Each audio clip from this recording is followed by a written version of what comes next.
नमस्कार. Mind body सिरीजमध्ये मी doctor Kalyani Patil तुमचं सगळ्यांचं पुन्हा एकदा स्वागत करते. आजचा टॉपिक आहे बेडवेटिंग म्हणजे अंथरुणात सुसू होणे. बऱ्याच लहान मुलांमध्ये ही कंप्लेंट दिसून येते आणि याला तसा काही औषधोपचार इतरत्र उपलब्ध नाही, पण होमिओपॅथीमध्ये यासाठी खूप चांगली औषधं आहेत आणि याची कारणं बऱ्याचदा सायकोलॉजिकलच असतात. बऱ्याचदा काही मेकॅनिकल कॉजेस पण असतात. म्हणजे माझ्याकडे आतापर्यंत बरेच पेशंट होऊन गेले बेड वेटिंगसाठी.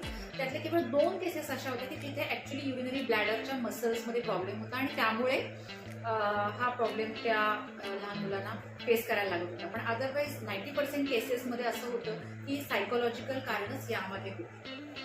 तर बऱ्याचदा कशी असतात की मुलं फार सेन्सिटिव्ह असतात आणि काय असतं की पेरेंट्सचे टीचर्सचे त्यांच्याकडनं जे एक्सपेक्टेशन्स असतात त्याचा बऱ्याचदा ह्यांना खूप ताण येत असतो आणि लहान असल्यामुळे त्यांना त्यांच्या इमोशन्स व्यक्त पण बऱ्याचदा करता येते किंवा प्रोसेस करता येते आणि मग हा जो त्यांचा ताण आहे तो रात्री अंथरुणामध्ये लघवीवाटे रिलीज केला जातो. तर मला 2 केसेस तुमच्याबरोबर शेअर करायला आवडेल. माझ्याकडे एक 10 वर्षाचा मुलगा यायचा. त्याचे वडील अतिशय हुशार होते. त्यांच्या काळामध्ये ते बोर्डात सुद्धा आले होते आणि त्यामुळे त्यांचं असं एक्सपेक्टेशन होतं की माझा मुलगा माझ्यासारखाच असायला हवा किंबहुना 2 स्टेप पुढे असायला हवा. त्यामुळे त्यांचं जे सतत कंट्रोलिंग बिहेवियर होतं की हे तू असंच करायला पाहिजे, तुला इतकेच मार्क का मिळाले वगैरे वगैरे, याचा त्याला खूप ताण होता. या केसमध्ये आम्ही त्याच्याबरोबरच त्याच्या वडिलांना सुद्धा काउन्सिलिंग केलं आणि त्याचा हा प्रॉब्लेम सॉल्व्ह झाला.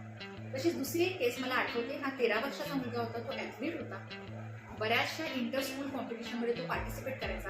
त्यामुळे त्याला बऱ्याचदा ट्रॅव्हल करायला लागायचं, इतर स्टेटमध्ये जावं लागायचं आणि त्यावेळेला हा प्रॉब्लेम यायचा. त्याचा त्याला फार न्यूनगंड मनामध्ये तयार होत होता. तर त्यालाही काउन्सिलिंग आणि औषधांमुळे त्याला खूप छान फरक आला. तुमच्या ओळखीत सुद्धा असा त्रास जर कोणाला असेल त्यांच्याबरोबर हा व्हिडिओ जरूर शेअर करा. त्यांना आमचा कॉन्टॅक्ट नंबर जो खाली दिला आहे तोही तुम्ही शेअर करू शकता. पुन्हा भेटूया नवीन व्हिडिओमध्ये नवीन टॉपिक घेऊन. धन्यवाद.